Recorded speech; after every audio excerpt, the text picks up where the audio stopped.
Oh, I see. Okay. All right. Yeah. Yeah, that's very used to me. Yeah. All right. Good morning, everybody. All right, Rummy's here. We can start. Don't need coffee. We got 3 hours of sleep last night. No? That's because you got 3 hours in the afternoon also. Relax. No, no, I was dealing with my daughter still on car. I know you'll be interested in that story. I'll tell you after. Yeah. No, we was recovered. We should have done put on the video then. Yeah. I need the juice. Yeah. Tell her about it. I'll tell you after. All right. Start. 8 lines with the Tav and Kuftas Vav, and away we go. So it says we're talking about seizing the security for a loan. One is for take. So it says a person is not allowed to go ahead and seize the security because those are needed by the borrower, and you can't go ahead and you're taking his life, as we'll soon see. So the base so you can't go to the borrower's house. But a co-signer.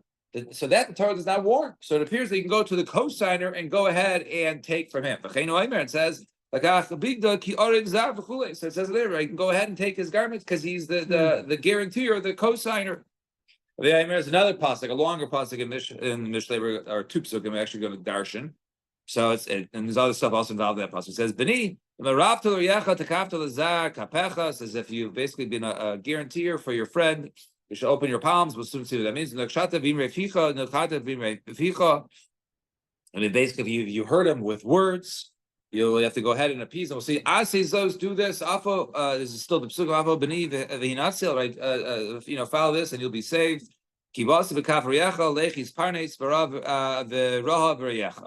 And says over there, then you go to your friend basically with open hands and give him back, and also you'll make your friend your ruler. You'll make him your right. I guess the rules over here. So what does this mean? If somebody else has money in your hand, i.e., you have been a guarantor for someone else's loan. Then he pisas then you have to go ahead and open up your hands or pay him back. So therefore, go ahead and they let the guy go ahead and take his money. Be in love, and if not, if that wasn't the issue was that the issue was you hurt him with words, then harbe love reim, go ahead and go get some other people there and ask for mechilo. But tzad sheni, right? And another way to learn the pasuk, a dover acher, as Rashi learns this expression of tzad sheni. So lebeso to his house, yatar nichnas. You can't go into a borrower's house. But you can go ahead and nichnas the schar kotzav, the schar chomer, the schar punak, the schar dikonos. But you could go to someone's house if someone owes you money. So if Mark lends me money and I don't pay him back, Mark can go ahead and seize the money from me. However, let's say I had Mark schlep for me, right, to carry stuff, or to drive a donkey for me, or to I stayed at his motel, his bed and breakfast, or he did some paint work for me, and I didn't pay him. Then he's allowed to go ahead and seize that which owed him. So yachol if he was milva. But let's say I told Mark, hey, do me a favor, go ahead and schlep this for me, and it's $100, but I don't have the money, so we'll make it like a loan, like a borrowed $100 from you, and then I'll ultimately pay you back. So we made it into a loan.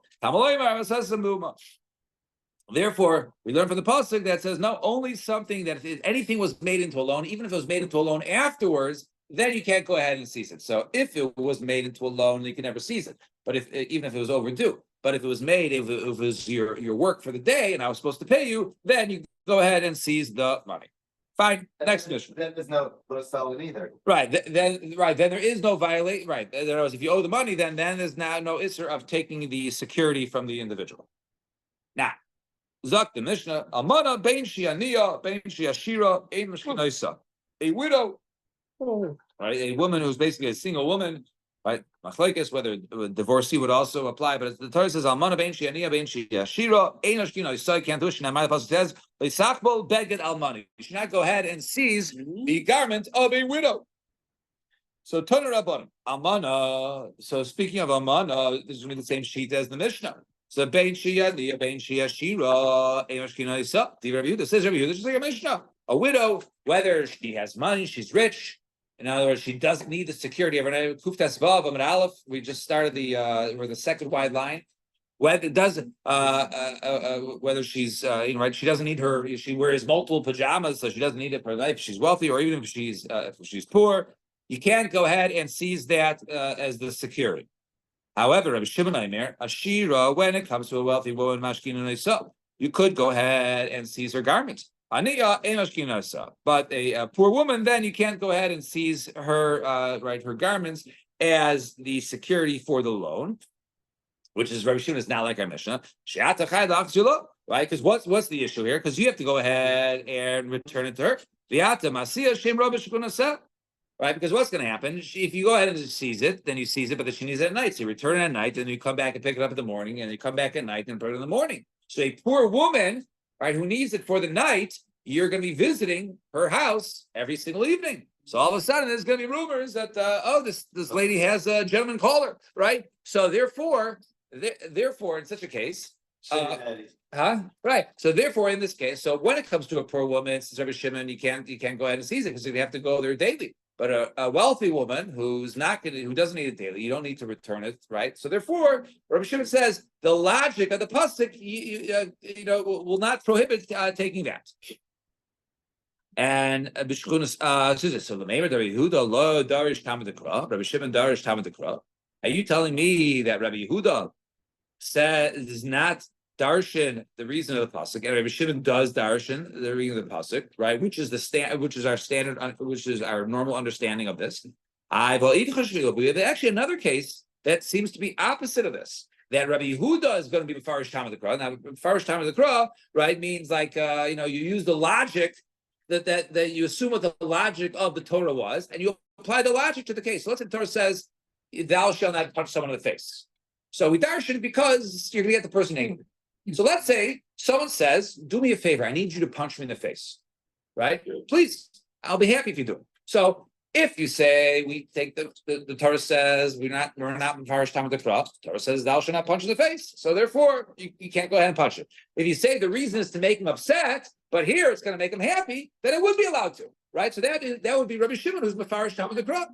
Right? So now we learn the opposite. The Tani learn advice that says, a king shall not have too many wives. Rabbi Yehuda Mer, Marbehu, Ubavad Shlo Yeh Mesiras Eslibo. No, you're allowed to have a lot of wives, as long as you don't as long as they don't turn your heart away. And Rabbi Shimon Omer, Afilu Achas, even one, Mesiras Libo, Harez Yisena, right? Even one, if you have one wife, but she turns away from Hashem, then you shall marry her. So, if that's the case, why does the Torah say you should not go ahead and have many wives? I feel like even if they're kosher wives, even if they're tzedekahs, right? You have 10, all your wives are nashim tzedekahs, nevertheless, you're prohibited to doing it. So, Rabbi Shimon seems to take the pasuk at face value. Can't have too many wives, even if they don't turn you away from Hashem. And Rabbi Yehuda seems to say, no, you can have as long as they don't turn you away. So Rabbi Yehuda seems to be Farish Tam of the Kra. But this was only referring to a Melech. To a king, right? So we're just actually the king, nothing to do with our case, but we're trying to understand Farish Tam of the Kra. So Gemara says, "Li'olam Rabbi Yehuda loy Farish Tam of the Kra." Really, he normally does not. The Shani Hacha, but the case of the king was a little bit different. Why? The Befarish Kra v'lo yarbel nashim v'lo yaster, right? Because the pasuk itself explains it. Normally the pasuk doesn't give a reason, but the Torah gives a reason. Says, don't have too many wives and don't turn away from Hashem. So my time lo yarbel nashim mishum lo yasur. So if the Torah itself gives the reason, then you could be Mefarish Tam of the Kra. And Rabbi Shimon, and what would Rabbi Shimon say to that? Well, how did he understand this pasuk? He said, let's see. B'yalma, normally darshin Tam of the Kra. Normally we darshin the reason behind it, right? So let the Torah just write lo yarbe, right? Just say, don't have too many wives. But and I don't need an extra part to say because it'll turn you away, right? But on the I'll know my time and I already know that's the reason why. If that's the case, so why the Torah throwing those extra words? It comes to teach you that. It comes to teach you that. No, even if it was one and she turns away from Hashem, that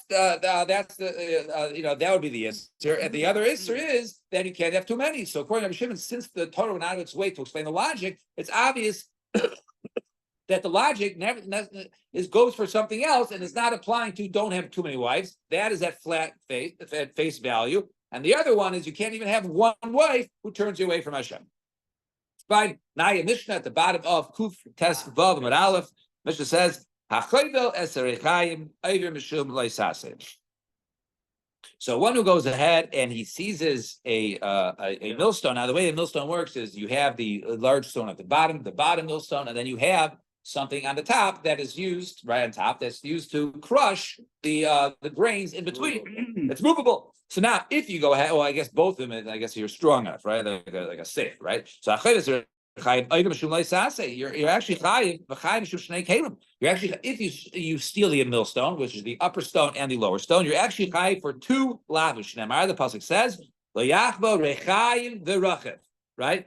So since it says both, you shall not seize the rechayim, which is not only rechayim by itself is a millstone, but with the rachav, right? Rachav is like to ride. So now, if the upper stone rides the lower stone, right? So you should not seize the lower stone or the upper stone. Mashma, each one has a lav. So you steal the millstones, right? The lower and the upper. You're chayiv twice.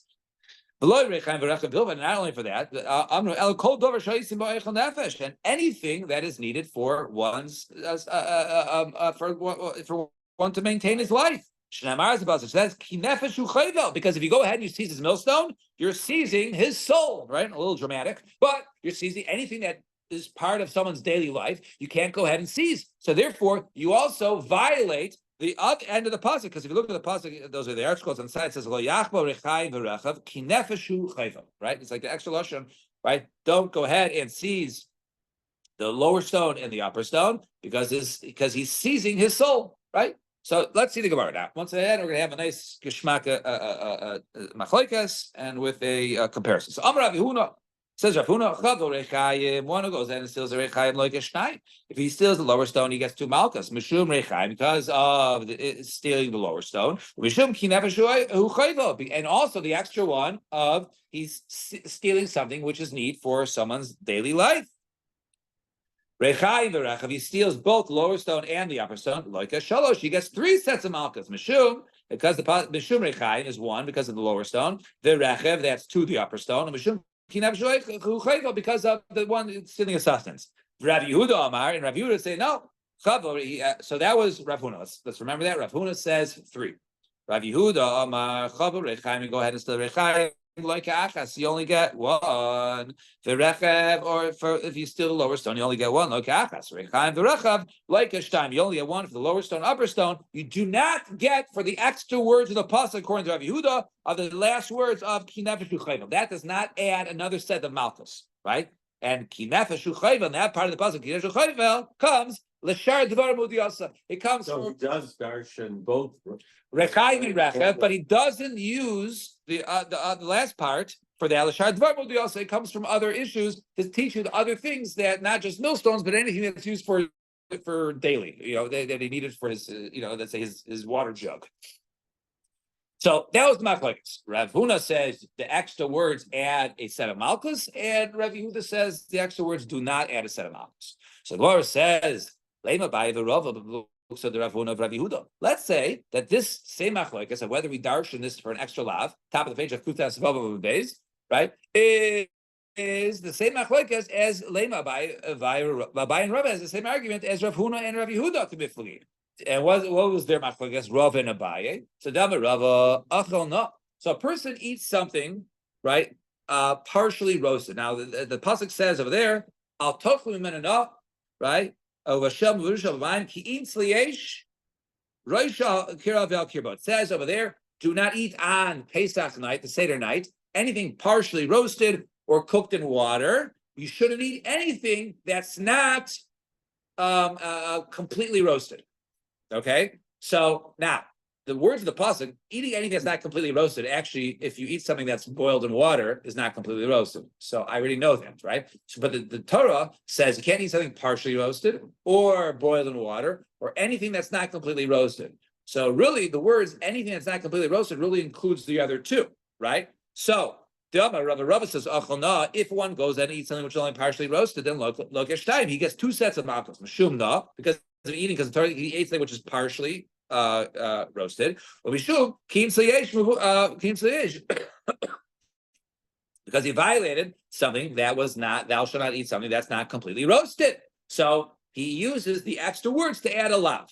And mavushal, or if he eats something cooked, then like a shtaim, he gets two. Mishum mavusha because of eating something which is cooked in water. Mishum kiim sliyesh, right? Because he ate something that is not completely roasted. And if he ate something that was no mavushal, if he ate something that was partially roasted and also cooked in water, like a shalosh, he gets three fifths of malchus. Mishum na, because it's partially roasted. Mishum mavusha because it was cooked in water. Mishum loisachleno kiim sliyesh, because he ate something that was not completely roasted. So according to Rava, you get three. Right, sounds a little familiar, like Rav Huna. And Abaye Omar, ain't like lashem b'chlalus. Says no. There's a general rule. If you have a lot, and there are specifics there, and all of a sudden you have a general rule. So, the general rule covers those that were specific. So that general rule is not necessarily coming as a lav, right? Because the lav is really by those specifics. So the general rule does not add a set of malchus. So according to Abaye, the part of Kiim Sliyesh Roshak Kirbo is not used to add Malchus. So according to Abaye, that does not add Malchus, and according to Rava, it does, right? So Lema Abaye. It's a mitzvah say. Do we get Malchus from mitzvah? Right. So it says no. That's what I was thinking when I read the pasuk. Also says you eat something roasted. Right, but look at the beginning of the pasuk. Al tochlonu mimenu no. Right.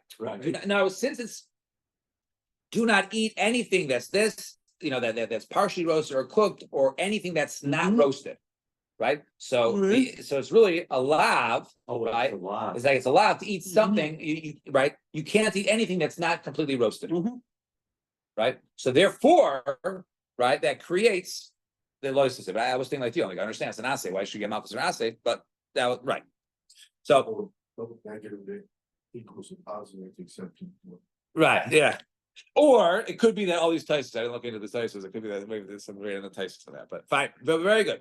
So the verse is Lema Bai, I'm a Karav Yehuda. Let's say a Bai who says you only get two, even if you even if you eat both, you only get two, not three. He says like Yehuda, who says, the two stones, you only get two and not three. But Rava Davar Karav Yehuda, 3 and 3. So I'm a Karava. So Rava say no. Anadami Afil Karav Yehuda. I would say Rava, even like Rav Yehuda. No, Rav Yehuda would say in my case also 3, but in his case it's only 2. Why? Ad kan Rav Yehuda hasav ella dechi nefesh shu chayvel leimash b'rechaim. The word ki nefesh shu chayvel is not mashma rechaim. Maybe daily life is not included in the millstones, and therefore maybe the millstones are not included in that. So therefore, hilkach l'shai dvar mudasa. Therefore, that comes to teach you. In other words, anything. It wasn't mashma that. So therefore, it comes to teach you everything. It comes to teach you for a specific lav. Aval haka, right? Kiim sliyesh l'may also, right? But over there, the reason Rav Yehuda says is that the millstones. So the Eichel Nefesh, millstones are not included in it. So that's why it has the Eichel Nefesh. So therefore, by definitions, the millstones are not included in something which is Eichel Nefesh. So therefore, you only get 2, not 3.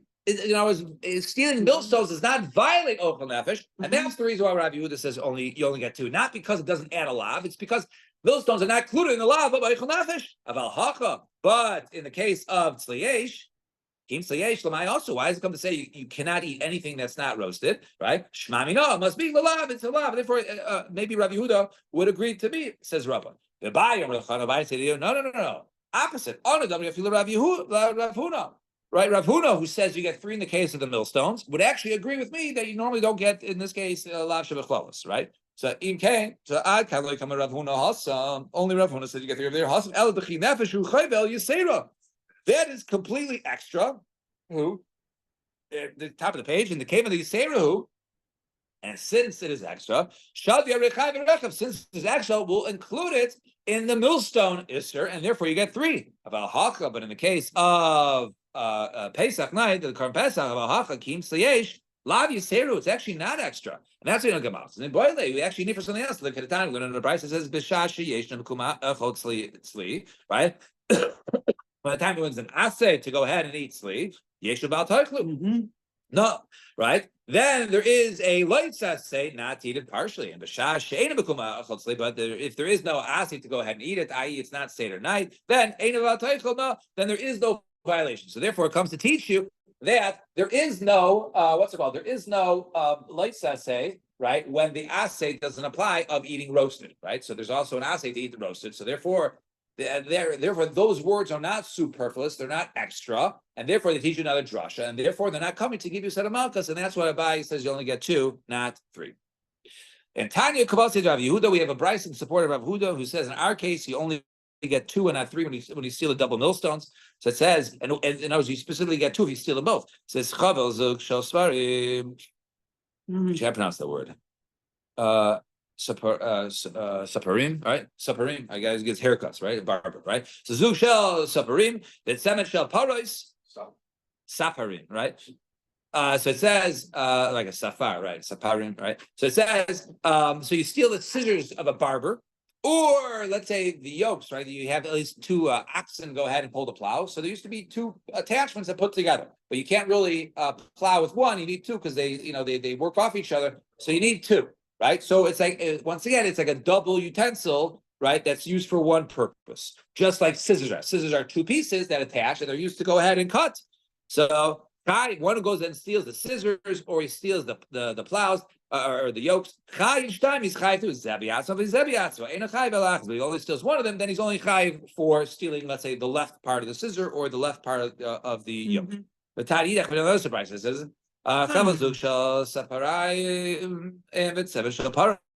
and also the yoke of cows. You might only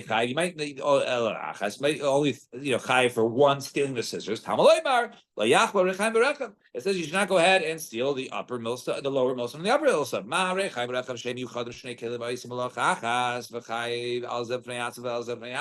Just like when it comes to the 2 millstones, that even though there's 2 pieces, nevertheless, they're chayiv for each and every one. They work together to do one job. Even though they do one job, since it's 2 pieces, you're chayiv too. I've called Varim, so to anything change, that they are 2 utensils, Yuchadim, the Isim Malacha Achas, and they work together to do one Malacha, Chayiv al Zev Chayiv for each and every one. Fine. So you're chayiv 2. You're Chayiv, in that case, correct, 2. Now, a person went ahead and he seized a knife, it was like a mashton from his friend. He lent money, and I lent money to Avrami. It didn't pay me back. I took his knife. So also come in Abai. I showed Abai. He says, "Hey, Abai, right? I assume it's okay. I took his knife. You owed me money, so I took the knife. So I'm like, Zila Hadri. You have to go ahead and return it to Havile. That's considered to be something which is Eichel Nefesh, and therefore you must return it. V'takum Bedina Allah, and go ahead. And the only way of getting your money back from Avrami is taking him to court. That's the only way. That's the only recourse. And Rav Amar, no, like Sarach, Lemike Bedina, Allah, V'yacholiton ad Kadai Demeyan. He says, no, that's not true. I have this knife, right? So what I can say, I can either say I bought it, right? So in other words, I don't have to give it back unless he at least gives me the money for this knife. So let's say the loan was $100, the knife was $15. So I can go ahead and not give it back and at least get $15. Why? Because I can claim that I bought it. Why is it in my possession? So since I can claim I bought it, so me go, I can say I bought it. I say no, it's really his, but I lent the money, and therefore you had at least pay me $15 back with $100 to get your knife back. So that seems like a pretty good svara. The Abai, that's like how you svara. I understand. So why didn't Abai say it? Why did Abai say no? You got to take the basin. What I have this migo, right? So my shnami hana easy. Why is it even in the case of these goats? The achli is full shove. The nahardia, they went ahead and they ate someone's like barley patch. Nahardia. Some goats went there and ate from it. If also married the chulshan, and also the owner of the patch came out and he saw these goats there and he sees them, tuba, and he says, okay, you owe me $1,000 for damages. The goats are worth $400. So first, I'm not releasing your goats until you give me $400, but you owe me $1,000. So he's allowed to go ahead and hold on to it. I can go ahead and not return those goats until at least the value is repaid. Why is that? Because I can claim the goats were mine, right? Why else would they have my possession, right? So Migo, I can say the goats are mine. I can at least demand the payment for that value. So the Gemara says, Abai, don't you agree to the Avodah Shmuel? So the Gemara says, no. Hasam lav midi of the over there, nobody rents out or lends goats. And if you don't lend out a goat, then you don't have a Migo, right? In other words, you have a Migo, right? In other words, because in that case, I have a migo because I can claim that they were mine, or the guy who's holding onto the goats. So since I could claim they're mine, because they're not normally rented or borrowed, people don't rent or borrow goats. So therefore, why else in your possession? It must be because you bought them. So therefore, you have a claim. About Haka, That's not true anymore, because people rent goats But- to clear away brush. right? So, They so it was assuming that right. eat right. it all up. I hear, all right, but it was assumed that day it was the lav midi that was defined as something that was lav midi the of the ushla luguri, right? That was not something that was lent or rented. Well, hacham midi the of the ushla luguri, right? But over here, a knife is lent out or borrowed. People, can I borrow a knife? Sure, no problem. Right, and where do you see that? The shalkraf on the baravin the varayisum yishtayu last year, right? Something that's normally borrowed or rented. And the guy has in his hand. He says, "Oh, why is it in my hand? It's because I own it. But by me owning it shows bias. Ain't on that money. He's not believed, right? Because he could have borrowed it, right? I've hurt his car, and I say, "Oh, see, I own the car." He says, "No, you rented the car, right? That's the normal thing to rent." So the Gemara so Rava less like Spar, he doesn't know Spar. But Rava apik zuga the sarbel of the sefer they got us me aspect, right? So because Rava he himself, right? He removed right scissors right from a tailor or sefer Vegadata. These are things that are normally rented out from even from the Yisayim, right? Whose father I guess borrowed money and that was the collateral, and he was able to go ahead and basically take it back because it wasn't assumed that it was theirs. But so it says right? Because because those were things that what's it called? These are things that would be lent out. So since they were lent out, so you don't have a migo in that case, so you give back to the Yisayim in that case.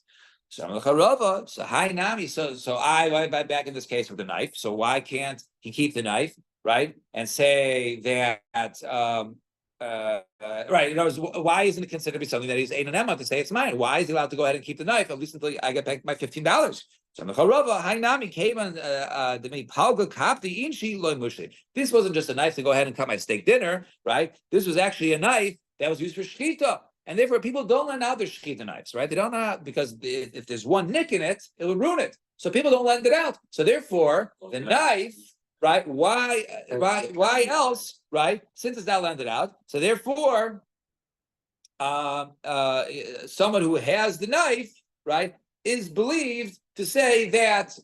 There would be believed to say I bought it because otherwise it wouldn't be in my hand. So therefore, migo that I could say I bought the knife, pay me my $15 on that knife. So Hajrullah, Hamik, Habil. So now we finished the 9th pair. And now, now we'll start the next pair. Right? Everyone was worried about the that we started late. I know so. I know we had some time. All right, fine. Although I didn't teach this part, I'm not sure how long this will take. That time. Habayis Daliyah Shel Shnayim.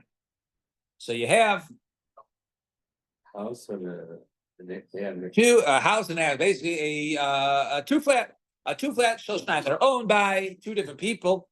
Shenaflu and it fell down. Now there's basically we're soon going to see in the Gemara. There's two ways for something to fall down. There's a way for it to. Oh, this is discussed earlier, where a person had built on top of. Yeah, I mean, The building fell down. Yeah. The upper guy, he rebuilt. So we'll soon see. So we're not right. So let's see. So we have a bunch of mishnayos that deal with this. Let's see. Abayis Mishnayos that belong to two people. So now there's two ways. They're either for collapsing straight down, and basically the lower part was the part that was really that part crumbled first, right? And the upper ones, or the building, the two flat fell over. And therefore, the ones that really took the main brunt of the smash would be the top, right? So if it fell one way, that would as associated in the Gemara, then it was that way or this way. Now, the two people divide by eitzim with the wood, be'avanim, with offer, v'roin, elu avanim lishtaber. And they, so in other words, answer, they go ahead and they divide everything 50-50, right? V'roin elu avanim, assuming that each one was the same square footage and same size. V'roin elu avanim, hasuyas lishtaber. So, and then also they go ahead and they inspect which ones were basically more likely to break. Now there's broken stones and not broken, right? Obviously people prefer the whole stones and not the broken ones. But if it fell, right, so then we could assume that, if it fell sideways, it fell over, then the broken ones most likely belong to the person on top. So therefore, the person on top, his stones would be made up of the broken ones, and if it collapsed or whatever, it came straight down, then the broken ones would be the bottom guys. And if one of them recognizes stones, then they go ahead and they count toward his cheshbon. If he announces, "Oh, these, my house was painted blue and the stones, had blue face," so then I can assume that those stones were from my house. That will count towards my cheshbon of 50-50. So now let's see. So that was the mission. Now, me the Tony about that says, we analyze, right? Right? Now we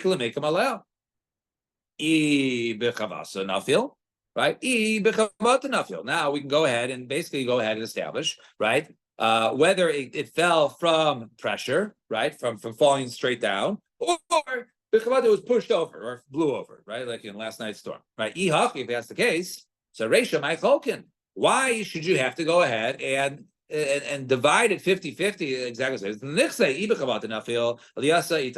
So if it was pushed over, then the top one gets the broken ones. And if it fell through from pressure, then the bottom guy will get the broken ones. So Gemara says, no, like Tzricha, we're talking about the case, the nafil b'layla, fell at night, and therefore we don't know which way it fell. Right? Couldn't see it. Okay, so go ahead and check out where it was. If it was in the space of the house, so then it fell completely down. If it was sideways, then it fell in, right? It's not rocket science. Apparently there were no codes back then. So this is the Tafra. So where it says the paninu, right? They cleared it out.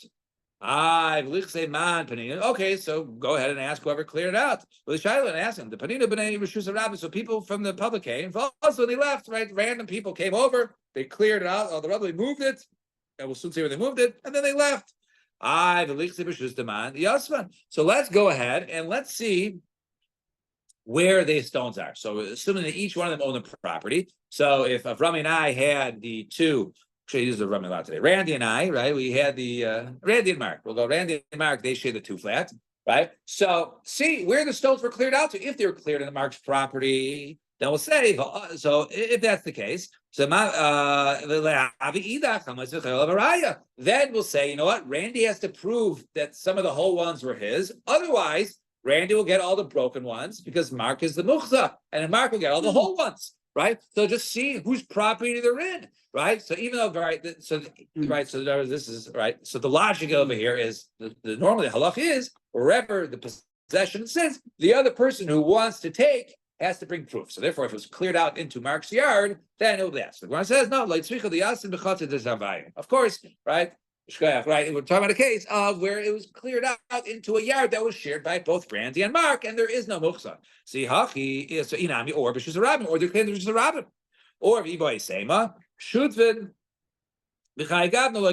or even if it wasn't Mark's yard, right, or it was in Randy's yard, he wouldn't be the muksa. He wouldn't say, you know what, Mark, Randy, you got to prove to me they're mine, because they weren't so they shared two flats together. They weren't so mocked with one another. So therefore, just because something was in someone's yard doesn't mean that it shows ownership. So therefore, because very likely Mark would have, Randy would have put his stuff in Mark's yard. So therefore, you can't claim that Mark is muchzak because Randy also placed the stuff commonly in Mark's yard. Therefore, there is no muchzak in this case. There is no other guy who's a claimant who we say how much is a and therefore that's the reason why it's chokin 50-50. Fine, 2 dots. Now we said email after makir b'chule. So if one of them had recognized, so then he gets the ones he recognized. So v'hala matoin. So what does the other guy claim? The guy who did not say he recognized it. So Mark recognizes some of the stones are his, and so he gets those. So what does Randy claim? So eat the kamar eat. If Randy says, yeah, those are yours, Mark. Yeah, that's obvious. Mark says these whole stones are his, and Randy says they're his. Of course they're Mark's then, right? And v'lo amar, right? And if Randy says no, why should Mark get it? Because Mark says yes and Randy says no. That doesn't seem right. Rather, Mark says these are mine, and Randy says could be, I don't know. So therefore, Mark goes in and gets it. So the Gemara says, oh, that's the case. So lema tiavik tiyufta. Let's say it's a tiyufta. In another case, of Nachman. If there's a case where I told Eddie, I have $100 of mine in your hands, i.e., you borrowed $100 from me. And Eddie says, well, could be. I don't know. We borrow money from one another all the time. So Rav Huna, Rav Yehuda, Amar Chayiv. So Rav Huna and Rav Yehuda say you're chayiv to pay the 100, right? Just like our case, right? One guy says they're mine. The other guy says, I don't know, right? I say, Eddie, you owe me $100. He says, I don't know. So therefore, he says you're chayiv. And Rav Nachman, Rav Yechon, Amri, Potter, he's Potter. So if I say, Eddie, you owe me $100, you borrowed, and he says, I don't know, you're Potter from paying. So, but our case just said that if one guy says is definitive, you owe me, this is mine, right? And the other guy says, no idea, he has to give it, right? So Gemara says, right? We have like another case where it says that the person was, the reason why in this case, right, is Yechayv, is because you're supposed to make a shvuah, right? We actually saw this earlier. So in other words, he was supposed to make a shvuah. And therefore, a person is supposed to make a shvuah. So such a person, when he's supposed to make a shvuah, and remember, so normally let's say in case of mother mixes, right? Which person is making the shvuah? Right. So the person who's supposed to be making is the Eini Odea guy. So normally in case of mother mixes, I say you owe me $100. He says, no, I owe you 50, right? So you make a shvuah, right? So I owe you 50, and you make a shvuah that we're talking about shvuahs of rice over here. So you know, you make a shvuah, and you say, you make a shvuah, I do not owe you the other 50, therefore you're potter, right? Now, let's say the case was you don't know, you can't make a shvuah. There's no shvuah, I don't know. Right. So if you're moed mixes, you said 50, you owe 50, I agree. And the other 50, I don't know. So that's the case of moed mixes, right? You're moed part of it. So you have to make a shvuah on the other half. But you can't make a shvuah on the other because you can't make a shvuah on something which is Eini Odea. Therefore, you're chayiv to pay the 100 in that case. That's the case. That's the reason. So it's therefore, right? When Randy is, when Marcus claims says these are definitely mine, and Randy says these, yes, but the other ones I do not know. So that's why the mitzvahs. And since Randy can't make a shvuah of Eini Odea, therefore he's chayiv, or in other words, Mark gets those stones because Randy was supposed to make a shvuah on that and he couldn't. So therefore, Eini Odea turns into chayiv to pay. But couldn't the shvuah go on the claimant instead? Well, no, because the other flipped it. Right. So no, right. So we're so. Remember, Rav Nachman is going to say the reason why it says chayiv in this case is because that was the situation. And Rav Nachman is just trying to get out of this kasha, right? So in order for Rav Nachman to get out of this kasha, I clearly says one guy says it's mine, the other guy says I don't know, right? So Rav Nachman is allowing, right, the chayiv to pay. Why is the chayiv to pay? It must be there's asek shvuah b'neiah, right? So therefore, that's the reason why he has to go ahead and pay, right? So how can I so do in this case? The tornado comes and blows down mine and Randy's house into somebody else's yard. Right. I come and say, I don't know which ones are mine, and he said, those are mine. Right. He gets to keep the ones that he says are. What happens to the others? No, we're going to see it in the Gemara verse. Hold on that thought. But they say 100% of this pile is these two people. So. No, that we know. But the question was the 50-50. So the Gemara says, "Hakinami could go on chasing b'neiam." So hey, Chidami, what's the case? A section b'neiam. Let's go to this case. Then we're gonna get to Mark's point. So could the Rabbi like? Then says the Rabbi, Dama Rabbi, Manali biyad. The guy says you owe me $100. Right? No, I only have 50 in your hand. Vashar any the other ones they don't know. So we talk Since he can't make a shvuah on the Eini part, then he goes ahead and pays. So now. Which is the way we said. Now let's go ahead and Mark's question. But now they count towards he gets credit towards those, right? So Mark says these are mine. So okay, those are Mark's. And what do you do now? In other words, he gets these stones, the whole stones. In other words, that now the rest of the stones he'll still divide it, right? Right. In other words, 50-50 with the shlemos. Right. In other words, that he gets these shlemos and it doesn't count anything towards what he was supposed to divide 50-50. Right. So some of them Alma came and right. He's now in a worse position. By Randy saying, I don't know. He's actually going to go ahead and get less. So Amalei Abai Adarabba Hariyat Fei. All right, Meyayadi. Right, the one who says the stones, right? He's right because since he knows Meyayadi, since the ones he knows, right? Tfei Lo Yadi, he doesn't know the others, right? And it's too less late. He shouldn't get any others. And therefore the other guy should get the rest of it. So Elam or Abai, rather, how do you understand what Abai says? Lefi Cheshbon Shlemus. In other words, Mark was supposed to get 50-50. So let's say there were 60% were, let's say it was out of 100 stones, right? So 60, and Mark was supposed to get a total of 50, and there were 60 broken, 60 full ones and 40 broken. And Mark recognized, 25.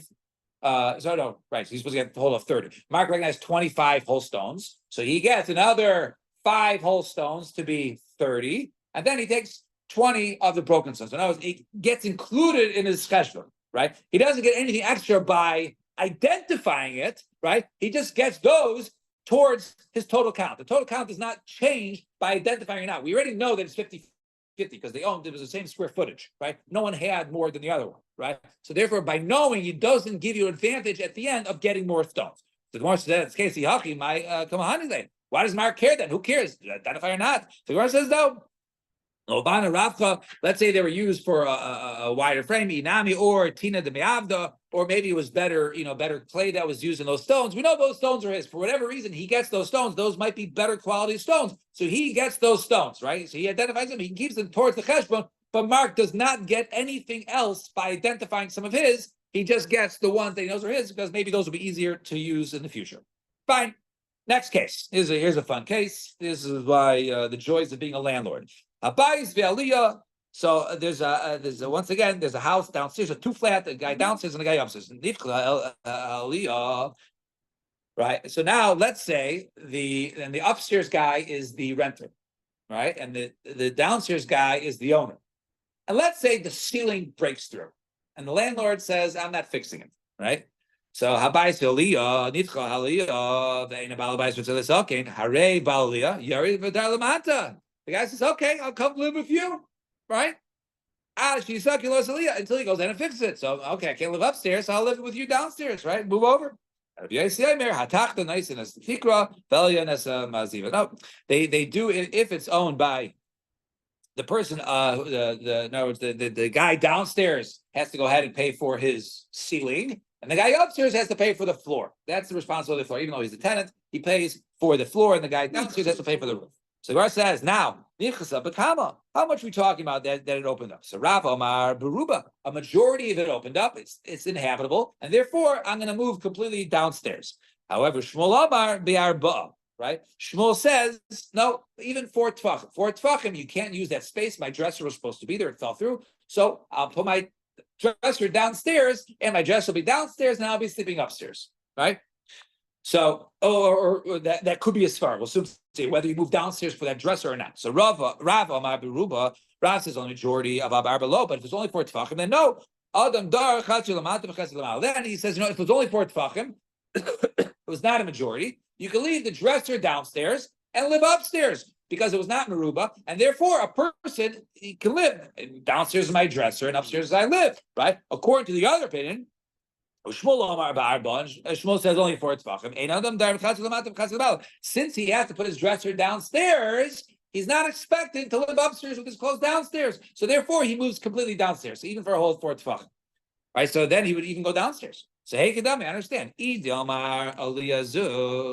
understand if he says, "I will rent you this apartment."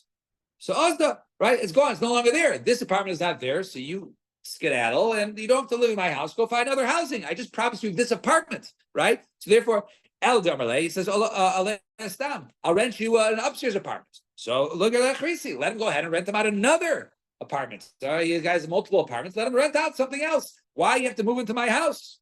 So Amarava, like when he says to him, this upper apartment, right? This upstairs that I'm renting to you. Kisaka Salik Bahada, right? Kinaka is Khuz Bahada, right? In other words, when there's a first floor, that means you have the right to the second floor. When there is no first floor, then you have no right to a second floor. So right now there is a first floor, so you have a right to the second floor. Your second floor is not there, then you can move down into the first floor. But if there's no apartment here, right? Then you wouldn't have a claim against me that I have to rent you another second floor unit. So says, so what's the chiddush there? He says, he says, no, this upper apartment, right, that is on top of this house, I am renting to you. Because over there, he's basically saying that my bias is mishabed to your living, right? My first floor unit is mishabed, therefore it's like a guarantor to your upstairs unit. If you don't have your upstairs, my bias is basically the guarantor of your living. So he says, I'm going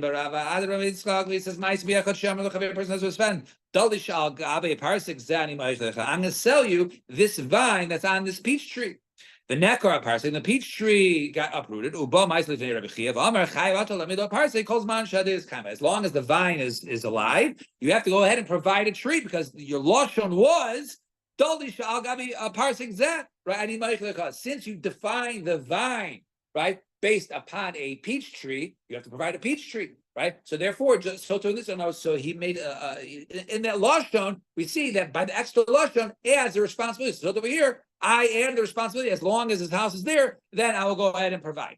So let's just do one final thing. So now we have a couple kashas. Let's see if we can get through this. When he lives there, so Levadu Dar, Kamikara, does when the upstairs neighbor, right, the chutzpah, does he kick out the landlord and live alone, right? Or the landlord could say, look, I never, took responsibility to leave my house if the upstairs would fall out. So in other words, or they live together. And it seems to leverage them, but if you say both of them go ahead and live there together, so derech mishtamish, does he go through the normal way? Derech gogi mishtamish, or does he have to go upstairs and then come downstairs, right? Because there's still the stairs to go upstairs and come downstairs. He can't use the doorway that the landlord uses. He has to use his original door and then just come back downstairs, use the ladder to come downstairs. And mi amar can be kara. This is at the beginning. Mami kar derech gogi hashnam derech gogi. Just like in the beginning, when you're renting upstairs, you used to have to climb the stairs. So now you have to climb the stairs. I accepted on myself to climb up the stairs, to live upstairs. However, but I did not makabel to climb upstairs, only to go down a ladder and live downstairs. And he seems I did not go ahead and accept to go upstairs and downstairs. What about Shtelus Liazo Al Gavi Zu? What about it was a 3-story building, right? Now, if the third story, the top one, its floor was missing, he goes there and he lives in the second floor. But let's say the second floor, right? Then so if the guy on the third floor it broke, so he goes down to the second floor. What about the second floor broke? So does he now have to go up to the third story and live there, or does he go to the ground floor of the landlord? Do we say you accept it to go upstairs? So upstairs could mean second floor, could mean third floor. So therefore, go to the third floor. Or maybe he only was makabel upon himself to go up one liyah, he only was willing to go on the second floor, but now willing to go on the third floor. That was too much, and therefore I should have a right to live in the landlord's house. And the Gemara ends with a teku. So we'll stop here at 2 dots. A condo association.